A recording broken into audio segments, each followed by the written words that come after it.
Moving on then, let's take a look at the backdrop of this trip, because remember, this trip comes after a largely successful summit in France and bilateral talks with President Macron. We spoke to Amitabh Kant, who's a G20 Sherpa and former CEO of Niti Aayog, on PM Modi's visit to France, and how's India's pitch at France AI Summit different from the models and policies already in place. Let's go across and listen in to what Amitabh Kant had to say.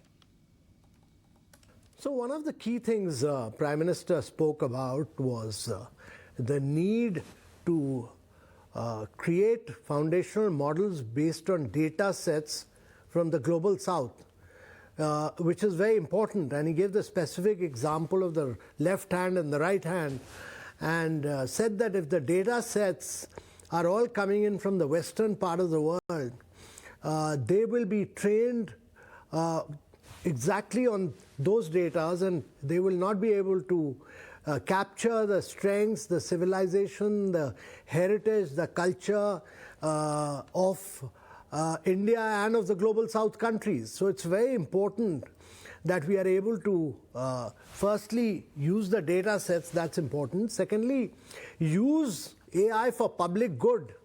That is for improving learning outcomes, health outcomes, nutrition, standards, etc. And thirdly, he said, whatever we do, we should do it in an inclusive manner, particularly for the global south. And these, to my mind, are very, very critical issues which the Prime Minister of India has raised at the AI summit.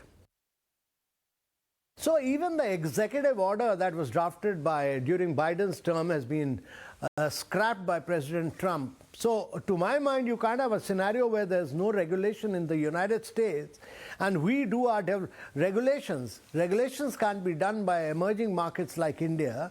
Regulation has to be brought in, by an international body, and there has to be consensus between all stakeholders and all countries together, because AI has the potential to unleash a lot of productivity, transform lives of citizens. It is also capable of triggering conflict among societies.